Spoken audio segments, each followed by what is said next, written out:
Good evening, everyone. Welcome. Thank you for joining us for women. Finance is more than just money. My name is Lindsay Diamond, pronoun she and her. I work in the Alumni Relations Office here at Mohawk. I'm glad everyone was able to join us this evening, and I look forward to learning alongside everyone. As a young woman, we are always told to study hard, get good grades in school, because those good grades would get us into the college we want to attend. Once we're in college, we were told to study hard because, again, those good grades are going to get us that job that we wanted. But never once were we told what to do with our money once we start earning it. Tonight, we're going to find out ways to save our hard-earned money, pay back our credit card, and advocate for ourselves. With us tonight to share her knowledge, advice, and experience is Elizabeth Namowowski. Elizabeth is a multi-award winning, tireless advocate for financial literacy and female empowerment.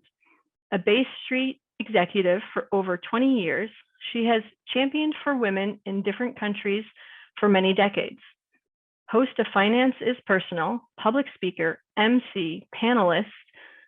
She is a highly sought after, intelligent, knowledgeable, and engaging and compassionate. Elizabeth was the 2021 recipient of the Wealth Professionals IFSE Institute Award for Financial Literacy Champion. She was also the inaugural winner of this award back in 2019. Elizabeth is a 2020 Alumni of Distinction Award winner for Creative Arts and Design. Since receiving this award, she has created the Elizabeth Namowowski Alumni of Distinction Bursary. This yearly bursary is for single mothers or female enrolled in the STEM course at Mohawk College. Elizabeth was a finalist for the 2020 Wealthy Professional Mackenzie Investment Award for Female Trailblazers of the Year. Elizabeth is a firm believer of living a frugal and disciplined life and wants to make frugality fashionable for everyone. Thank you so much for being here with us tonight, Elizabeth. I hand the mic over to you. Hi, Lindsay. Hello, everyone. Thank you so much for coming out today. I know it's a beautiful night to be able to go out for a walk, so I really appreciate the fact that you are here and want to learn about financial literacy. Amazing. Thank you again, Elizabeth. So to start off tonight, let's talk about the 87-100. What does this mean for women? You know, it's a really interesting question because if you look at the salaries that men and women are paid, for every $100 a man makes, a woman makes $87. So for every dollar a man makes, a woman makes 87 cents. So we've already started behind the 8 ball. And if you look at a woman's, her whole detailed work, you look at the way she began and you look at where she ends. So when she begins, she starts out low, starts working up, may get married, may have a child, stays at home for a year. So now you're behind 1 year. So you go back into the workforce, your peers have actually, exceeded, but you've got to keep working a little bit harder to get to where you were. And then maybe you have another child and you stay at home again. So now you're behind another year. You go back into the workforce and you work for a really, really long time, but then maybe your parents get ill or one of your siblings get ill. So you stay at home to be a caregiver. So when you look at a male's work life, it starts and it's a trajectory and it keeps going up. But when you look at a woman's work life, it goes up and down, up and down. And, because we make less money than men, we are behind. But the other key thing is not only are we making less money, but we live longer. So we have to make sure that the money that we make ends up lasting us longer than the money that males make. And if you look at, let's say, a male makes $100,000 a year and you're making $87,000, that's a difference of $13,000. Over 10 years, it's $130,000. Over 20 years, it's $260,000.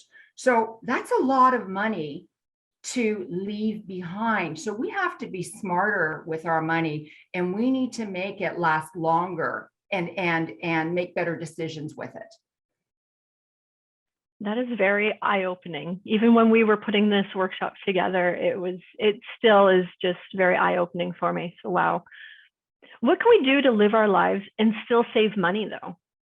So I think it's important. I mean, I have to tell you that every purchase I make, it has to be on sale, because I want to be able to purchase something that's worth $500 and buy it on sale for $150. Because to me, that's the savings, and that the money saved plus, HST stays in my savings account, in my investment account, stays in my pocket. So I always look at the price of everything. And I think it's important. There are too many people out there that go out and think, I really want this right now. And everything is an impulse purchase. And I think we have to step back and take a look and say, okay, if I'm going to do this purchase, let's say it's $1,000. You want to get a cell phone, a really nice handbag that's a huge designer, or a pair of designer shoes, or a piece of jewelry, or whatever it is that you want. If it's $1,000, how many hours do you have to work in order to pay that item off? I think we have to sit back and think, okay, if I make $20 an hour, how long is it going to take me? What if I make $10 an hour? What if I make minimum? Like, do you really need to spend 40 hours a week in order to pay something off that's actually, it's not really a need, it's a want? And I think we have to, in the intro, you talked about making frugality fashionable. I think we need to focus on what we need right now. And then when we get into a position where we don't have any debt, we have a lot of savings, and you want to go out and purchase that special piece, then it's okay. It's okay to spend money on something that's tangible and expensive, but you need to be in the proper mindset, and you need to have the funds in order to help you out, because putting stuff on your credit card and hoping it's going to go away is not the answer. We have to look at exactly how much money is this going to cost me. So as I said in the beginning, when I purchase something, I make sure that it's on sale. And if it's not on sale, I can wait. It doesn't matter to me. That's very true. I'm the same. If it's not on sale, I don't pick it up. And I like when you were mentioning how many hours is that going to take me to pay for? Like, that puts your purchase right into perspective for you right away. It really does, because you've got those winter coats that everybody wants right now. They are very expensive, but everybody wants stuff right now. Everyone's full of want. And I just think, you have to just step back and think, okay, why do I want it? Can I afford this? And yes, how many hours do I have to work? Not to put it on my credit card, but to pay it off in full. Yes, that's very true. Now let's talk about your $5 a day savings challenge that you started back in 2019. How does that work? So yeah, 2019, November is Financial Literacy Month. So I always try to do something to engage people. Right now, the $5 a day savings challenge, we are in day 24, and I believe whoever started on November 1st has saved $120 so far. So what I thought was, there are a lot of people that are struggling living paycheck to paycheck, and we have to get out of that right now. We have to start having some savings. And, COVID and the pandemic have taught us all that we need emergency funds, because no matter where you work, that job, that work may not be there tomorrow just because of circumstances. And so a lot of people had to tap into whatever savings they had. A lot of people didn't have any savings and had to borrow a lot, or they got served. So I think it's really important to think about your future and think, what exactly do I want to do? Well, I think, if you want to buy a house, if you want to buy a car, you want to go on a trip, you need to have an emergency fund. What about investing for your future? So you need to have that money saved first in order to be able to do any of that stuff. So I thought, well, what a great way it would be to have people start saving $5 per day, because $5 per day is your guilty pleasure. Let me see if I can pull up these charts, and these charts will really explain exactly what I'm talking about. Okay, so a lot of people like to go and spend $5 per day, whether it's a muffin, whether it's, a muffin with an egg, whatever it is. So Canadians spend a lot of money. They spend about $200 per month eating at restaurants and ordering. So a latte is approximately $5 per day. So if you save during the entire month of November during Financial Literacy Month, you're saving $5 per day times 30, which is $150. Now remember, it only takes you 21 days to learn a habit. So after 21 days, it should become automatic and you shouldn't even think about it. But if you look at the numbers, in 5 years, if you save $5 per day, you will have saved $9,130. And in 10 years, you're looking at $18,260. So I think we have to look at our future. Where do we want to be 10 years from now? What do we want out of life? What do we need in order to get to that 10 years from now? I'm going to try and see whether this works, because sometimes it works for me and sometimes it doesn't, and that's just life.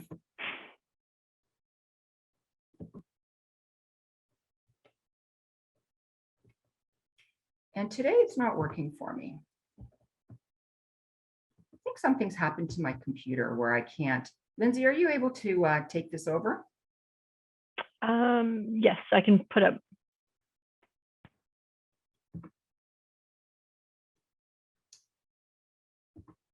Well, so I can share, I'll share my screen here. Perfect, thank you. And then something must have happened to my computer, which is a little older than most people's computers. It's probably about 8 years old, and maybe I am due for a new one.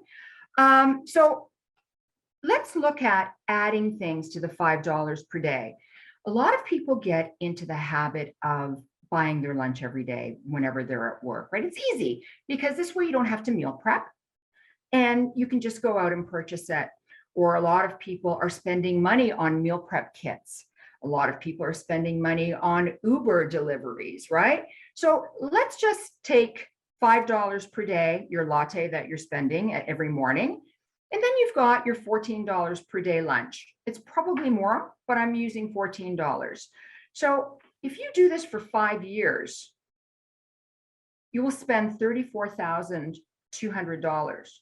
But if you saved that $19 per day, you will save $34,200 in 5 years. Let's take a look at the other slide.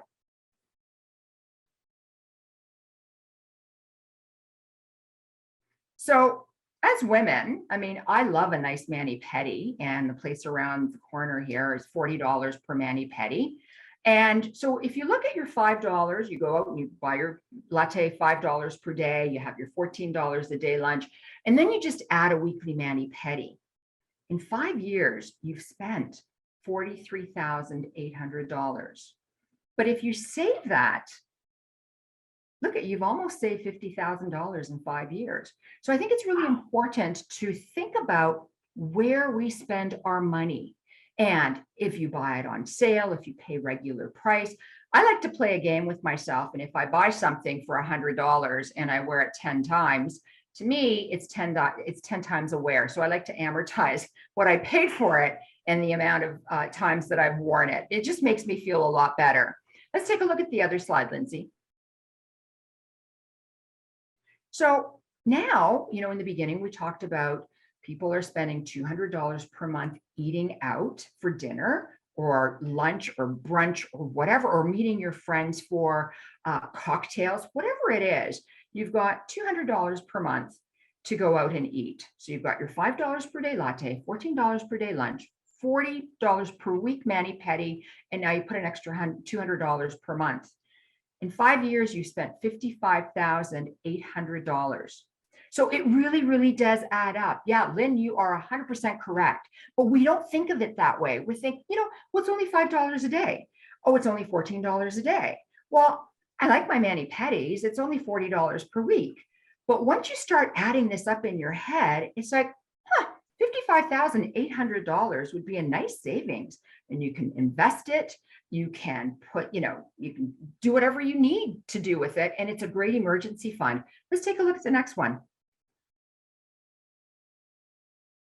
Now, if you put it on your credit card, which is compounded at 20% per year, it's $94,635.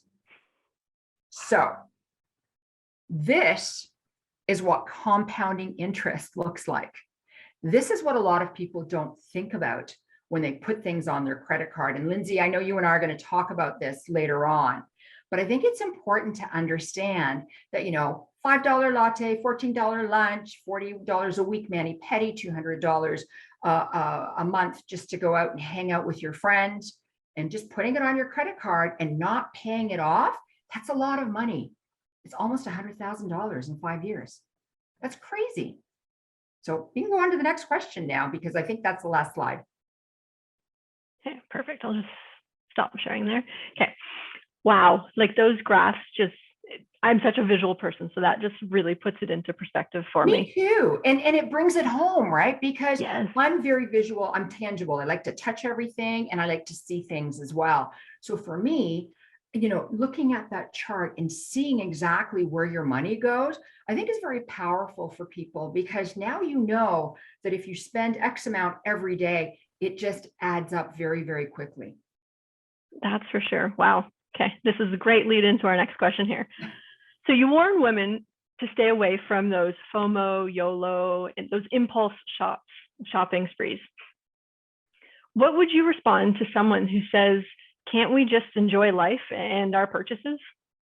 Yeah. Okay. So we're going to talk about impulse everything right now. So FOMO, the fear of missing out, and YOLO, Drake always sings about YOLO, you only live once. So let's just go by that right now, because I only live once and I really want this.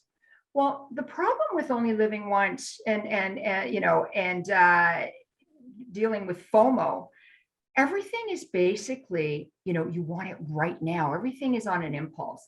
And the problem with any impulse decision you make, whether it's, being in a relationship, purchasing something, fraud, a lot of the fraudulent times that we get caught by a scammer is because it's an impulse, because we're distracted. So anything impulse is bad. I always tell people to just step back and take a look and see. I like to do pros and cons, right? What are the pros of doing this? What are the cons of doing it?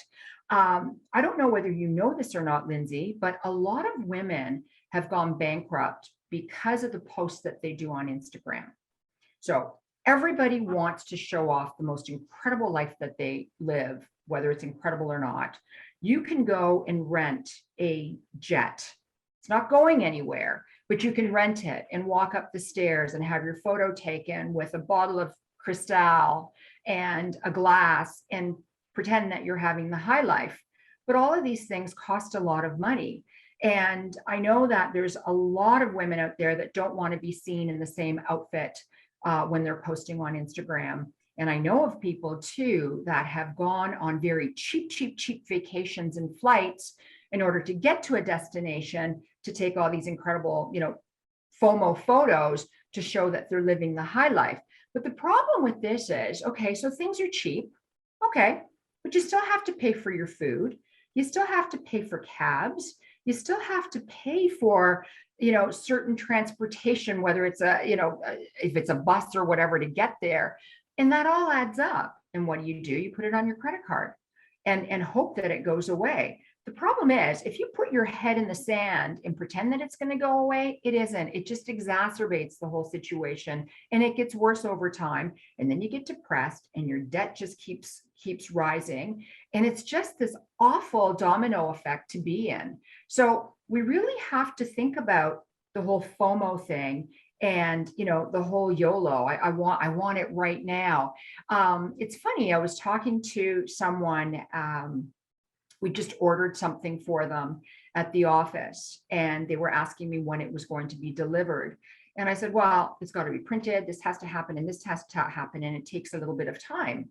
And the answer to me was, well, Amazon delivers the next day. Well, okay, so that is true, but we cannot live our lives because Amazon delivers the next day. We have to look at what we're going to be doing 10 years from now, 50 years from now. What happens with your retirement? What happens if you're working for a company that doesn't have a retirement plan and you have to be sufficient? You have to be self-sufficient. You know, people aren't going to run up to you and give you money. You have to plan for this stuff. So living for the day, living for the moment, I mean, could be great for the short term, but you really have to wrap your brain around what happened 10, 15, 20, whatever years from now, because ultimately you are in charge of yourself and you are in charge of your future. Fantastic.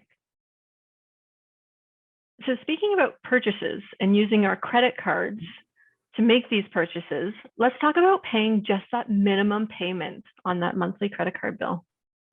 So remember, I talked about thinking about how many hours you have to work in order to pay off this $1,000 purchase.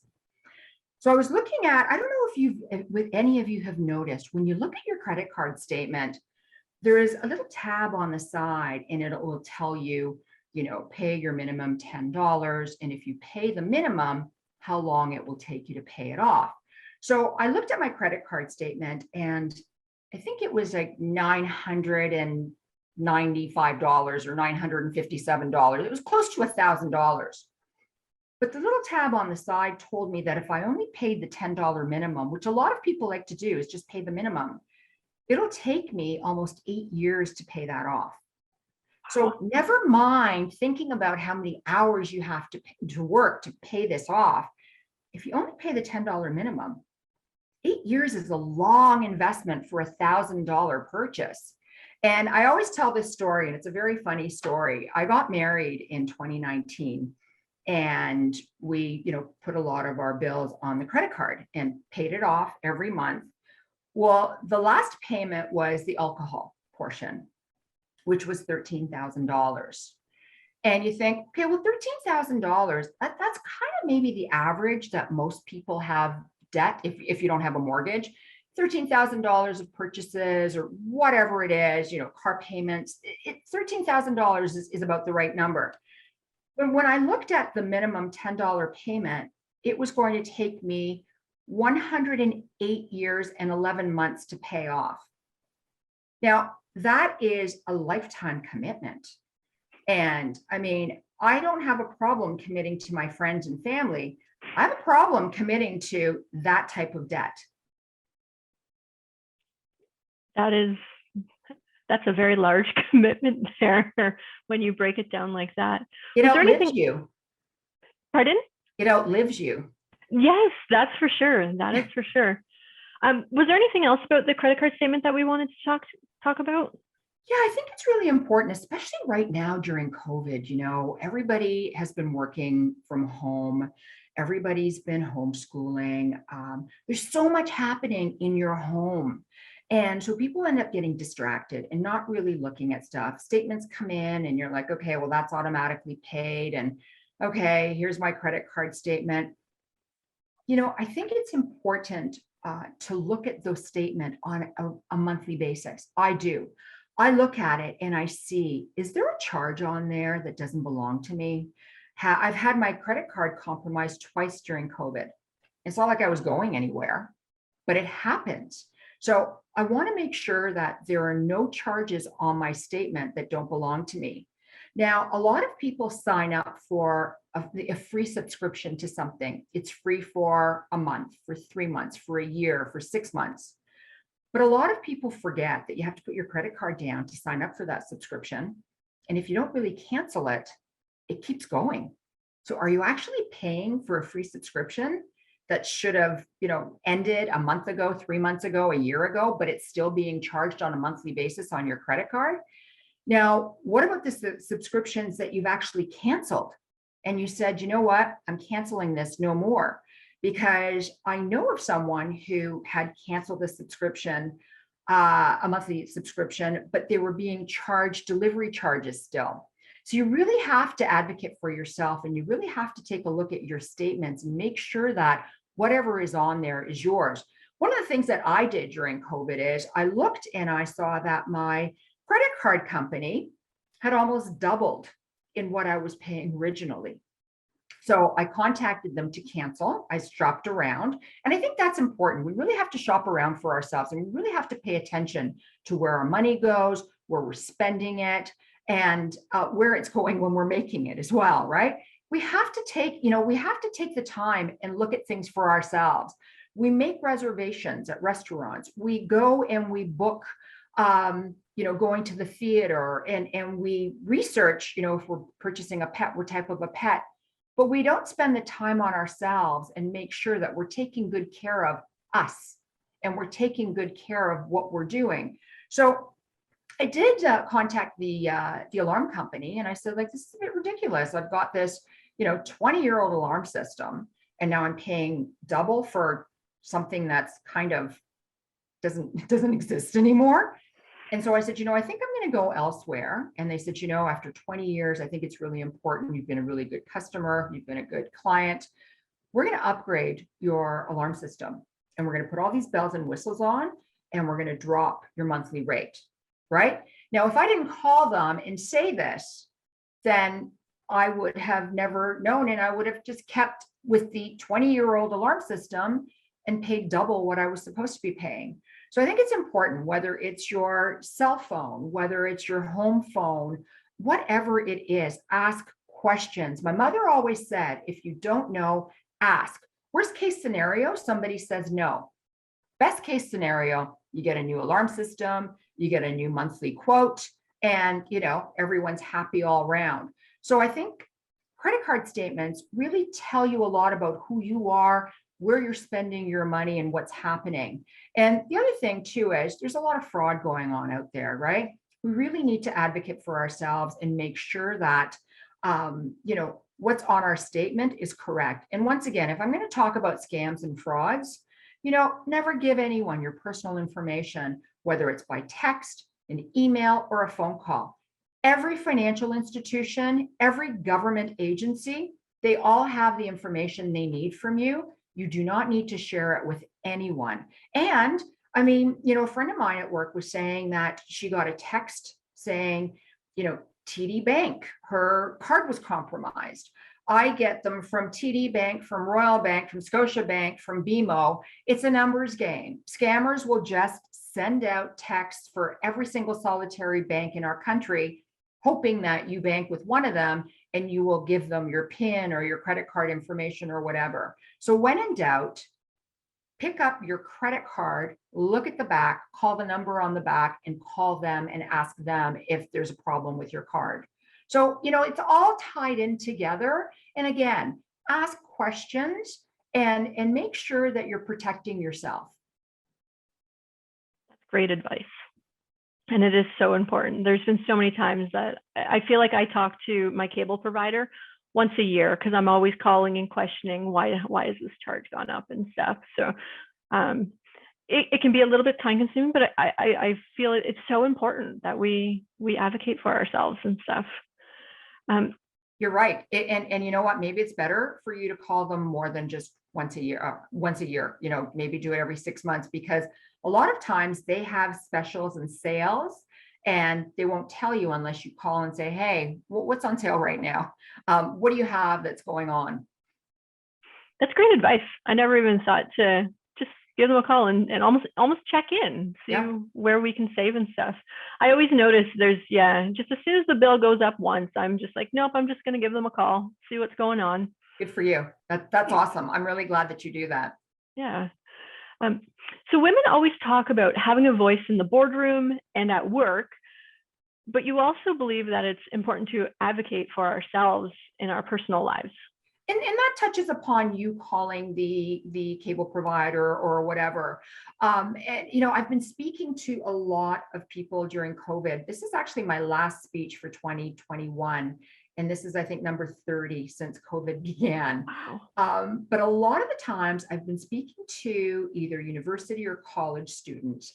And a lot of the women are like, I'm in the boardroom. I really want to be heard, right?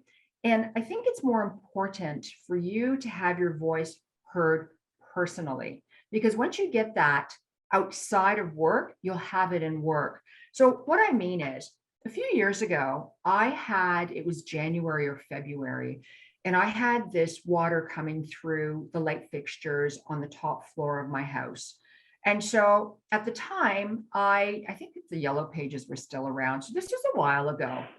I went through the yellow pages because I like to support local, and I wanted to make sure that I was calling upon somebody who was local. And this gentleman showed up. So here I am, a single woman. This guy comes into my house, and I have to take him upstairs into one of the bedrooms. So we go into one of the bedrooms, and I'm standing there talking to him, just the two of us. I don't even know this guy, but here he is in my bedroom. And he says, well, I need to go upstairs into the attic. And I said, okay, well, I'm coming up with you. And he looked at me and he's like, what do you mean? I said, well, it's my house. It's a room I've never been up in. I want to go up there and see what's happening in that room, the attic. So we go up, and we're crawling around upstairs, and he's showing me how awful everything is. And like, this is bad and that is bad, and this needs to be fixed, whatever. So we come down, and we're standing in this bedroom. And I said to him, so can you give me an idea of, an estimate of what this is going to cost me? I'm really interested to know, so I can wrap my brain around the money aspect of it. And he said to me, $40,000. And I said, I think that's a bit excessive for a roof, don't you think? And he said, well, you can afford it. You work on Bay Street. And I said, I'm sorry, how do you know where I work? And he said, well, I've seen you on TV before. And I said, let me be clear. I do not have a special bank account for someone like you with $40,000 so that you come in and you give me some sort of a quote and you're going to have my money. I work hard for my money. What you need to do is give me a quote in 3 parts. What needs to be done right now? What needs to be done shortly thereafter? And what needs to be done a year from now? And I never heard back from him. So if something sounds odd, or something sounds excessive, or something sounds, immediate, like you have to make a very, very quick decision right now, step back and think about it and get your voice, because you need to advocate for yourself, especially women right now. Women are buying cars, women are buying condos, women are renting things or buying appliances. We are buying so many things that we never used to buy before. So we need to step up, and we need to educate ourselves, and we need to ask the right questions. And you know what? Every question is the right question. If you don't know, ask. And if the person gives you a hard time, well, then they're not the person that you want to deal with. Great advice again. You say negotiate everything. How and why? How do we go about that? So, as I said earlier, my mother always said, when in doubt, ask. My whole thing is to ask questions. I mean, how many times have you seen something on sale and then you've gone up to the sales rep in the store and said, this has a hole in it. Do you think you can give me a discount? I mean, they'll say yes or no. So I think it's important for all of us to negotiate everything. Because if we just say, oh, okay, this is the price, look at the savings that you can be missing out on. I mean, we have to negotiate absolutely everything, whether you're going to work, whether you're going to school, whether, you've written an exam and you don't understand why you've lost some point. You need to go and ask an advocate for yourself. And, whenever you're buying something, especially a big ticket item, negotiate, always negotiate. Do not be silent or be embarrassed. There's nothing embarrassing about negotiating. It's empowering. It'll show the person that, she's got some spunk. She's got some thought process going here. Let's drop it. The other thing too is, if you're looking at 0%, you're going to buy something and it's 0%. There's no such thing as 0%. They have actually put the percentage the interest that they're going to charge you in that price. So negotiate, ask questions. Well, what if I pay this price? What's the interest rate on that? And always look into the fine print as well. It's really interesting. When I went and bought my car, I actually sat there and I read the entire document, and I found 2 typos. And the guy looked at me and said, well, nobody ever reads this. Well, I read it. Same thing. When you're booking a vacation, read the fine print. There may be something there that says, because you booked on this day, you get free insurance. Well, read it all and click on the free insurance so that you get that when you sign up for your trip or whatever it is that you're doing.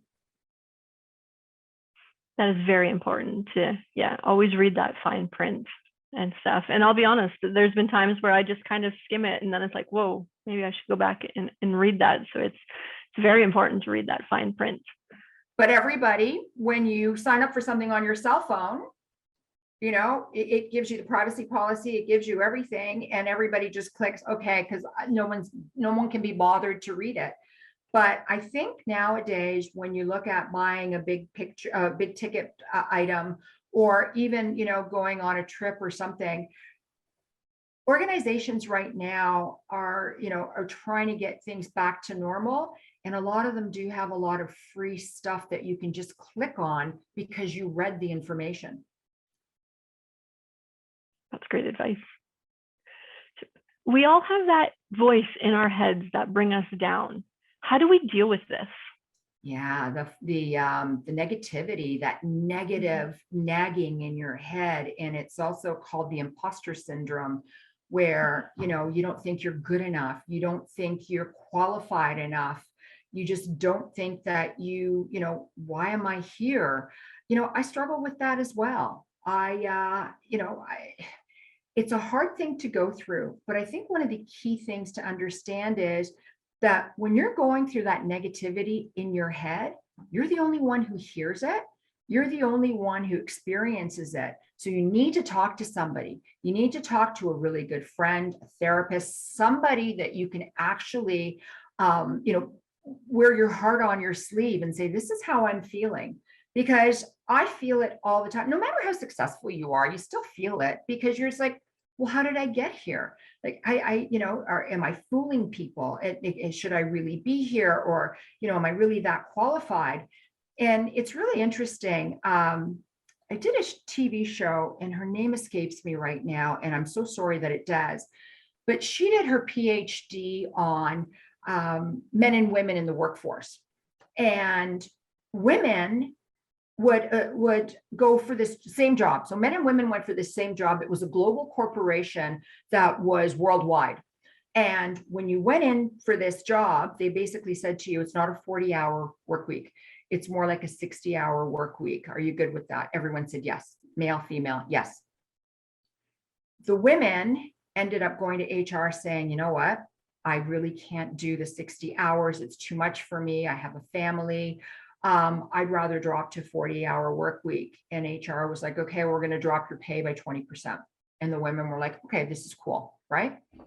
The men all teamed up into this group, and they piggybacked off of each other. And it was like, hey, I got to go, I'm going to go play golf. Can you call my client? You do this and you do that. And they all kind of covered for each other, and they, went up that corporate ladder very quickly. And the woman kind of stayed back because of that whole negative, feeling in their head. And, one of the key things of the study was, and I actually asked her this question, and I said, do you believe that, growing up, like when I grew up, there really weren't that many team sports for women. It was either, you were always doing individual sports, yet men have always been, playing hockey together and soccer together and whatever it is. And then they're almost like in the boardroom together because they know to hang out when they're in the change rooms. And, she said that was a really interesting question because, if you look at people that are a little bit older, they didn't have that teamwork. But I think as women, when we've got that negativity, even when we don't, I think we need to surround ourselves with really, really incredible people, male or female. We need to surround ourselves. Like I always say, I will never fail at anything. And this is because I always surround myself with really, really smart people. And if I don't need to know everything. And that's the other thing. We all think we need to know everything. We need to know the answer to everything, but we don't. Surround yourself with really incredible people. And when you don't know the answer, call the person, text them, email them, say, hey, Lindsay, I don't know how to do trivia. I don't know how to set that up. Can you explain that to me and help me? And, Lindsay will go, yeah, no problem. I don't have a problem with that. And I think as women, we need to share when we feel a little bit inferior and ask those questions and say, you know what, I don't know how to do this, but I'm happy to learn. I just need you to teach me. Like when Twitter first came out, I had a friend of mine that was and she was on Twitter and she was on Instagram, and I didn't know Twitter or Instagram. So I said, hey, I need to be taught how to get on these platforms. Can you come over? I'll buy you some pizza and come over and have a tutorial with me. And she was like, yeah, no problem. And so I think that's the key, where we just reach out to each other and we help each other out. And I think women need to be more helpful to each other rather than, put each other down and, compete. There's enough for everyone. And if you're really, really good at what you know, you don't have to compete with each other. Like I know Lindsay and I, if we were to go up somewhere, whether we were to go out for dinner, we go out for the same job, we're not competing with each other because we've got completely different skill sets. That is very true. That's great advice. As you were talking there, it reminded me of another webinar that we had hosted, I think back in the spring, about mindfulness. And it's building that toolkit of people that you can reach out to right away, no matter what the situation is. But if you have that already kind of in the back of your mind, or like those 5-10 people that you can reach out to, that when you're in that crisis mode or not in that right mindset, automatically you know who you're going to reach out to, instead of trying to make those decisions when you're feeling down or overwhelmed or anxious. So it was a fantastic webinar that we hosted. I'll share it with everyone as well. And I think it's important, Lindsay, whether you're single, whether you're married, whether you have children, you still need that girlfriend time. My girlfriends and we're all in certain different stages of our lives, right? And it's like, hey, I need my girl time. Do you have a shoulder to cry on and a bottle of wine? And, we just go and we talk to each other, and there's no judging. And it's like, oh my gosh, I'm suffering. I just wrote this exam. I just failed it. And this is what's happening in my personal life or whatever. But at least you need that sounding board. You cannot walk around thinking that you're, the Iron Lady and just keep taking all the negativity, because you're going to break one day. And we need to be supportive of each other. And we need to have, that group of friends that we can just talk to and cry and just enjoy life with. That's for sure. Everyone needs that. That's for sure. What to you are the 5 principal steps to living a debt-free life? Yeah, so we covered a lot of this, right? The recap is stop impulse buying. Impulse anything just doesn't work for you at all. $5 a day savings program. It's never too late to begin. Today is November 24th. However, you can start tomorrow, put $5 away, and then just keep accumulating and let it go all year round and see how much money you can save. And, if you can't pay off your credit card, never just pay the minimum. Always pay more than the minimum, and it'll be amazing at how quickly you can pay that off, right? Look at your credit card statement. You really need to understand it. Don't get sucked into FOMO and YOLO, because that is a downward spiral. And, my father always said, cash is king. If you can't afford it, don't buy it. That's fantastic. Bottom line, can't afford it, can't buy it. I like that. Yeah. I do that all the time too. There's a lot of times when there's something that, I always think about it. Should I do this purchase? Should I not do it? How much is it going to cost? I'm in a different bracket than students right now, where, I don't have to worry about, saving $5 a day, because I've been there, done that. But let me say one more thing too, Lindsay, which I think is really important. I graduated from Mohawk. I worked in television broadcasting, and then I switched careers and started working on Bay Street. And, I bought my house. I was a single woman. I bought my house, and I bought a house that was, a house that I couldn't afford. You always buy a house you can't afford. Nobody ever says, well, I can afford my house. That's never the thing that they say. And, it got to the point where I was struggling. I was struggling to put food on the table. I was struggling to, I had all these exams I had to write, and I had to pass them. And there were things going on in my life. I had to go for surgery. And, I actually, a couple of things. I would actually say to my friend, I can't afford to go out for dinner. I'll see you next month. And there's no shame in that. That's okay. And you know what my friend said? Okay, no problem. We'll catch up with you. Are you okay? I'm okay. At that one point where, I had all these exams to write and then I had to go in for major surgery, I actually emailed my friends and said, please do not call me, email me, or reach out to me for 6 months. I need to get this done. I cannot have any distractions. And I said, I'm okay. I'm in a great mind space. If I need help, I will reach out, but I really need to get this done. And everyone responded and said, we're there if we need you. Like if you need me, I'm there. I'll help you. And every once in a while, someone just sent an odd email saying, hey, just checking in. Are you okay? And so never underestimate your really good friends, because they are there for you. And when you need to back off and you need to stay at home and you need to do stuff, people understand, and there's no shame in that. That's fantastic. Thank you so much, Elizabeth, for all You're this great welcome. information. We're coming up to the top of the hour, so I just want to jump right into our question portion. So if anyone has any questions, please put them in the chat there or raise your virtual hand. I do see one in the chat box that we will get to in just a moment. One came in through the registration process, so I figured we could start with that one. Sure. So it is, how do you handle the feeling of being overwhelmed and not good enough and not having enough money to pay off your credit card bill and then also other things as well? I know we touched about this a little bit, but is there anything else you want to expand on? Yeah, I think mindset is really, really important. So with me, I can tell you, I have been feeling very, very overwhelmed.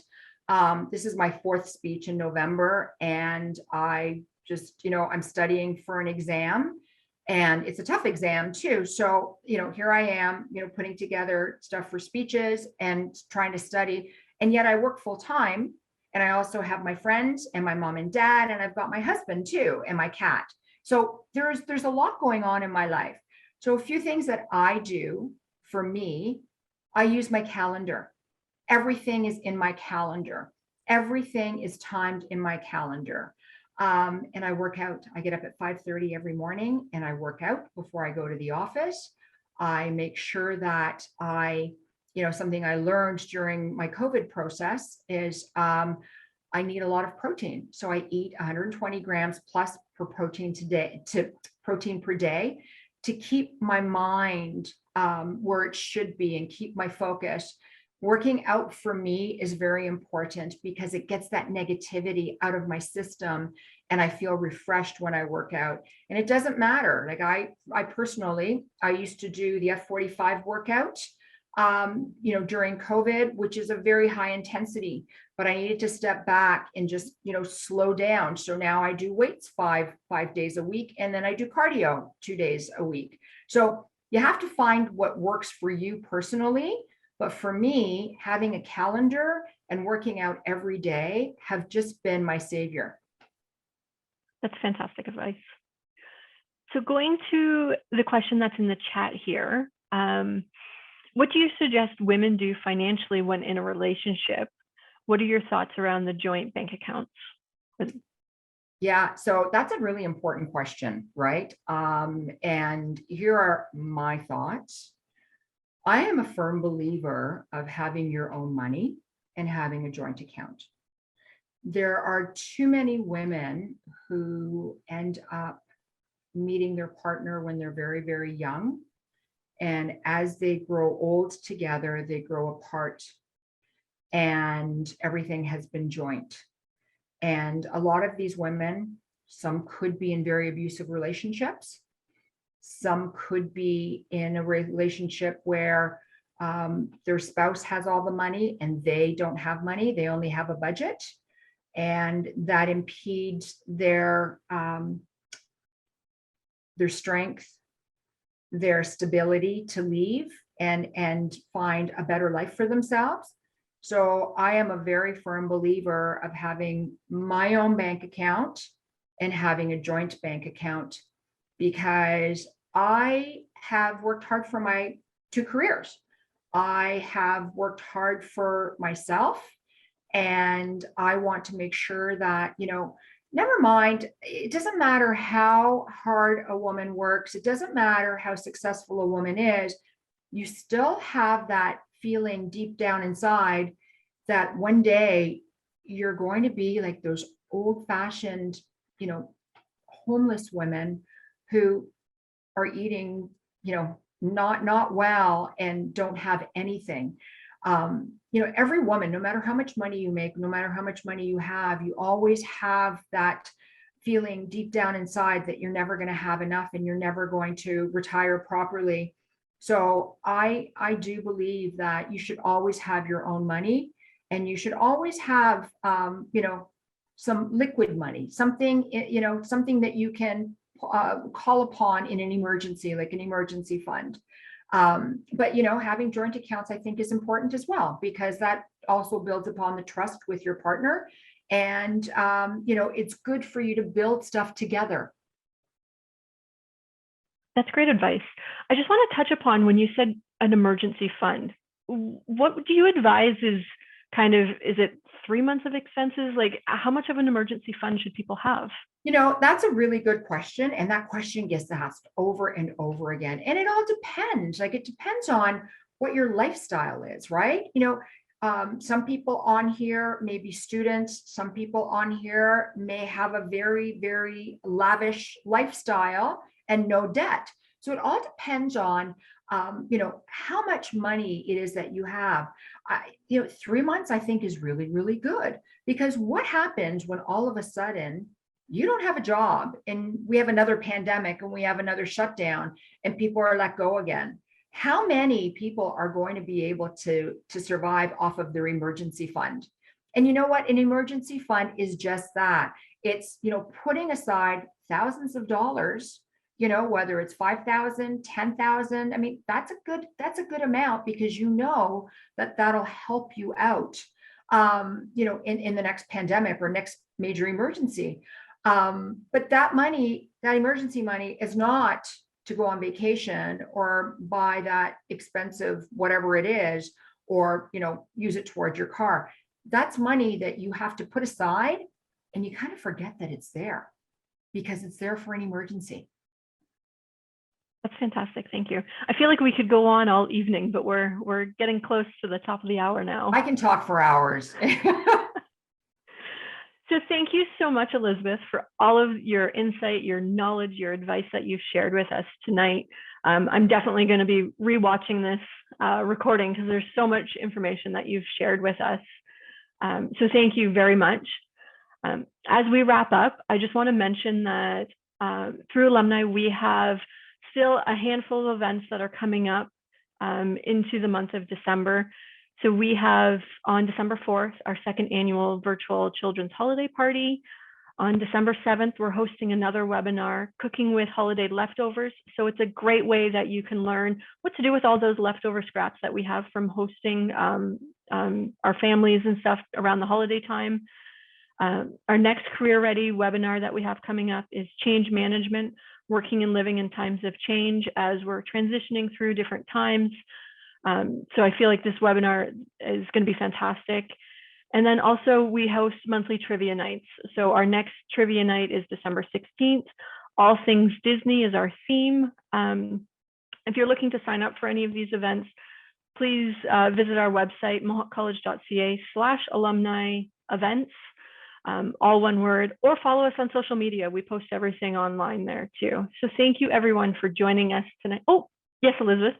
Well, you're talking about following on social media. So please follow me on Twitter, which is at eNamovski, at ENAUMOVSKI. And please follow my YouTube channel, Finances Personal, because in January, we're going to be launching some really incredible shows. And the old shows that are on there right now are really good and helpful. So please follow on both. Yes, please follow Elizabeth. Like she was saying, the videos are fantastic. It was fantastic to watch them all as we were trying to pull together some ideas and stuff. So I'll email those out to everyone as well. So yes, so please follow Alumni, follow Elizabeth on social media. So thank you for joining us tonight, and take care, everyone.